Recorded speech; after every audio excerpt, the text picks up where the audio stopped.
Alright guys, so this is the Royal Enfield Guerrilla 450 and this is the most modern offering from Enfield with a touch of a retro feel.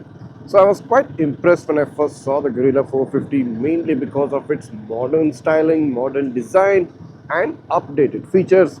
So this is kind of the Royal Enfield which doesn't feel like a Royal Enfield. Yes, this is the next evolution of Enfield motor vehicles, and this was much expected, should I say kind of a bit delayed, because Royal Enfield has stuck to its classic design and retro feel for the longest duration of time. So this is a much needed refreshment to their lineup, and that's what impressed me and that's what pulled me towards the Guerrilla 450. So talking about the pickup, talking about the power, this vehicle is a class apart. It has this ride-by-wire tech which gives you such a huge boost in acceleration compared to their all other classic tourer models which kind of have a lot of lag when in terms of accelerating in city drives. So let me just give you a quick glimpse of the kind of acceleration power this vehicle has. Let's go.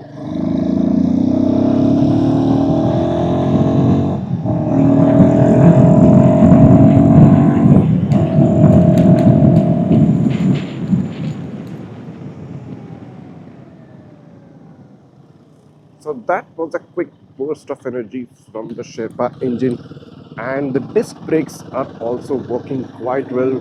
They also get ABS on both front and the rear. So overall this seems like a complete package of a vehicle. Superb power, superb performance, excellent brakes, great design with a retro feel. I mean, what more do you want? But that's not the whole truth now, is there?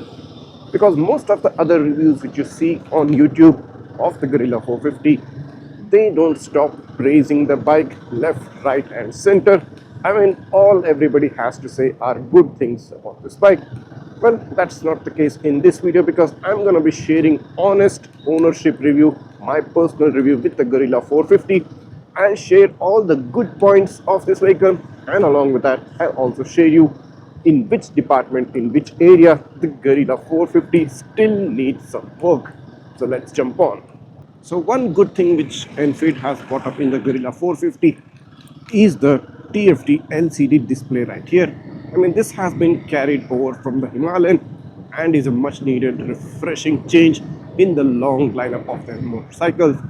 So you get this gorgeous display. It has both day and night modes, basically dark mode for night and a super bright white mode for daytime. And you can also switch between an analog mode and a digital mode. Let me show you how to do that.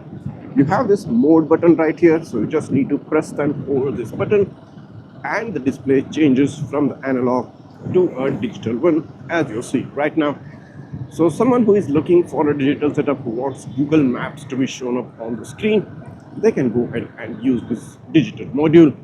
But if you're someone like me who prefers to have an analog look on the rear LCD display, just press and hold back the mode button and you can easily switch to the analog display, which kind of gives up a more uniform and a balanced look. So I really love the digital display of the Guerrilla 450 when I first took my hands on this bike, and I was quite impressed with what Enfield has done with this.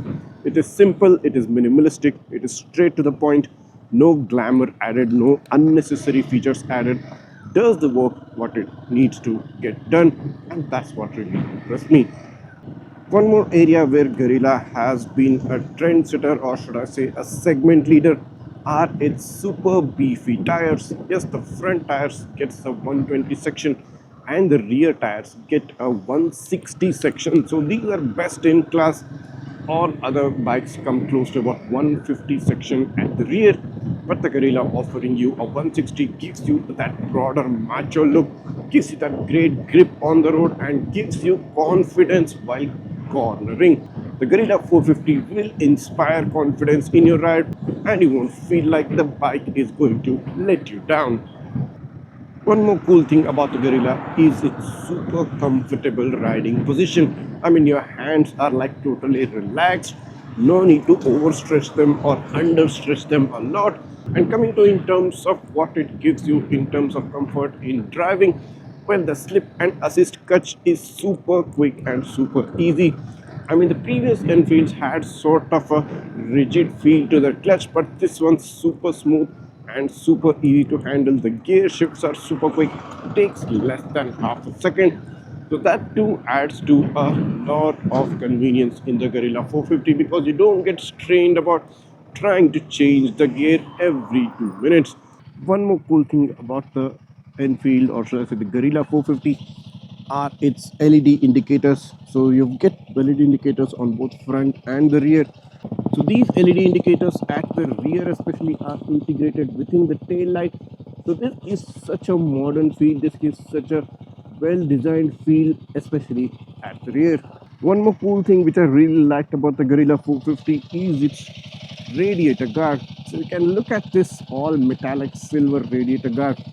Gives off such a cool vibe, and on top of it I've already got installed the sump guard, which also comes in metal right here. So you can see this silver colored sump guard, which goes well with the overall look of the bike.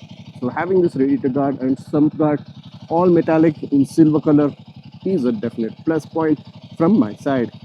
Lastly, talking, this has to be one of the most nimble and the most easy to handle Enfield bike you might have seen till date. Because just try and do this with a classic 350 or even the Thunderbird, you probably won't be able to. Because look at the way you can turn the handlebar. This gives it such a huge advantage in traffic conditions where you have to just zip through the traffic without having to worry. Well, the heavier, or should I say the older models such as the 350 and the Thunderbird don't have such high level of nimbleness or quick way of turning around in the traffic. You have to take a long huge turn like this what I'm showing you right now in order for those vehicles to have some sort of a turning capability. But the Guerrilla 450 definitely beats those bikes in that front because this gives you such nimbleness, such quick way of going through the traffic, and gives you such quick way of adapting to any traffic conditions. So this is definitely the most ease of use factor for this vehicle, and this bike will definitely suit you the best for day-to-day commutes, for office commutes, and even for those weekend long drives. But all these aspects which I just mentioned are like what work in the favor of the Guerrilla 450. But what are those factors which don't work in the favor of the 450? Well, for starters, the fuel tank. The capacity of the fuel tank is only about 11 liters, which means if you're someone who uses bike a lot, you will have to visit the fueling station a lot. I probably would have appreciated more if like Enfield had provided a 13 to 15 liter bike tank, maybe made it a bit more taller or broader, should I say. But the fuel tank capability is definitely a concern, providing only 11 liters. The second biggest concern of every Enfield Guerrilla 450 owner is that this doesn't get a tire hugger.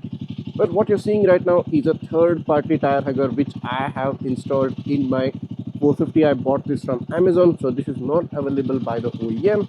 So without this tire hugger, entire rear mudguard area, the body area and the rear seat area gets covered in mud if you go out off-roading or even ride the bike in rain. So I got this tire hugger installed by myself after purchasing the bike. So I'll be bringing up a detailed video about this tire hugger and even show you how to install this. But for that matter, this is definitely a concern, and Enfield has kind of introduced a mudguard extender which kind of covers the area till here, but I really don't think that's a practical solution. Better practical solution is to get a tire hugger like this and have complete and a total coverage. Another aspect where Enfield needs to improve is just look at this. You have a lot of mud collection in the suspension area. That's mainly because of the tire spitting out all that mud through this angle and it gets collected there. So a bit more extension of this particular mudguard right here, maybe up to this point, would have been a much better option because that would have restricted most of the soil and the mud from hitting the suspension area. So this too is one point of concern. So one more crazy thing which Enfield has done, or should I say has not done, is that they didn't provide backlit switches. So these switches, of course, they are really nice, designed well, have the Royal Enfield badging as well, but the indicators don't themselves get LED light backing. So during night time when you're riding, everything looks black here. So all you need to do is just rely on your tactile sensation, on your muscle memory to locate the switches. It would have been nice if Enfield had provided backlit switches right here. That would have been such a good visual cue and added such a fine refinement to their bike, especially considering this is the most premium bike segment. And having such a premium amount for this bike and not giving backlit switches, huge thumbs down from me. Another aspect which you need to consider before you buy the Guerrilla 450 is that if you are a solo rider or a dual person rider, which means someone on the pillion seat, because the pillion seat is very small, offers very little support to someone who is sitting at the rear. If you're a solo rider, not an issue at all, has the broadest area, giving you lots of coverage for yourself. But for the pillion, this is going to be very difficult. I mean, I've sat on the pillion seat and the grip it provides and the support it provides is very less, and you will always have to hold these rail bars or handlebars, and always you have to tilt towards the driver in order to get some level of grip. So this bike is specifically built for solo riders, and for someone who wants to do pillion riding as well, you should definitely consider that the seat size is super small. So another aspect which I would like to show you is that this display gives you a trip meter display right here. So as you can see, you have the trip 1 and trip 2 showing up on the screen, and that's great, no complaints against this. But if you want to reset the trip meter, the joystick button here doesn't allow you to do that at the press of a button.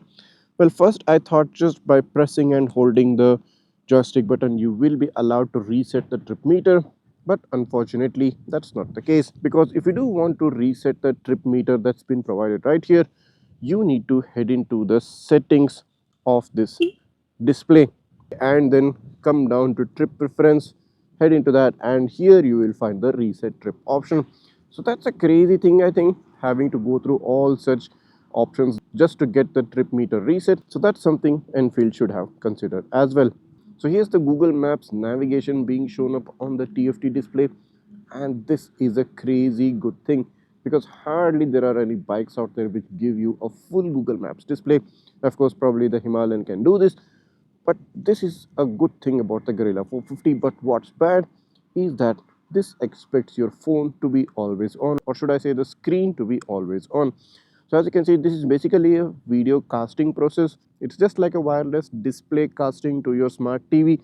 The phone screen casts the Google Maps to the bike display, but this will require your phone screen to be always on, which is a huge thumbs down because this consumes unnecessary battery from the phone, causes overheating of the phone, and doesn't serve the purpose because you can actually keep the phone itself and have Google Maps shown up on the phone rather than on the back display. So I don't understand the logic here. You should have allowed the phone to turn off if you want to have Google Maps on the screen. So this is also something which Enfield should have considered before taking this particular decision. One major complaint against almost all Royal Enfield bikes, and specifically the Guerrilla 450, is its headlight. Although the design, well, it's subjective, some might like it, some may not. And since they've shifted to all LED setup and moved on from the halogen, well, quite a good change, I guess. Modern feeling, modern LED headlights, but the throw of these headlights is very average. You don't get the kind of illumination and the kind of visibility what you would expect from this. It's kind of average, or should I say less than average. If you're riding in complete dark roads, the visibility from these headlights is very low. Multiple people have pointed this out, but I'm not sure why Royal Enfield is not correcting it. They should have provided a better headlight setup with proper power intensity and proper throw. Well, not much regarding the throw, but more like the light intensity. It's very dim. You don't see as much on the road as you would expect from a headlight of this kind of a vehicle. I mean, this is definitely a bummer because someone who does more of a night riding, this is going to put you down. So what do you guys think now? I've spoken about all the aspects of the Guerrilla 450. It does excel really well in most of the aspects. I mean, just take a look at this Google Maps display. It's simply stunning. You just love the way Enfield has done this job. But there are certain aspects of this bike which really need some improvement, which really need some immediate improvement to improve the overall bike riding experience. So this was my quick take, my honest review, my ownership review of the Guerrilla 450. So do tell me in the comments what you feel about this bike, if you're planning to buy this bike, or if you do have any other concerns about this bike which I might have missed in this particular video. So I'll be looking out for your comments. I'll be trying to check out what you guys will tell me about this bike. But for now, I'm just loving to ride this bike because in terms of its performance, in terms of its riding experience, this is a totally unmatched bike. So I'll be bringing up many more videos on the Guerrilla 450, including the fact that I'll be showing you how to install the tire hugger, also show you how to install this mobile, or should I say smartphone mount on your Guerrilla 450 or any other bike for that matter. And I'll also be bringing many more videos on bike gadgets and accessories, and one surprise accessory is also coming up in future.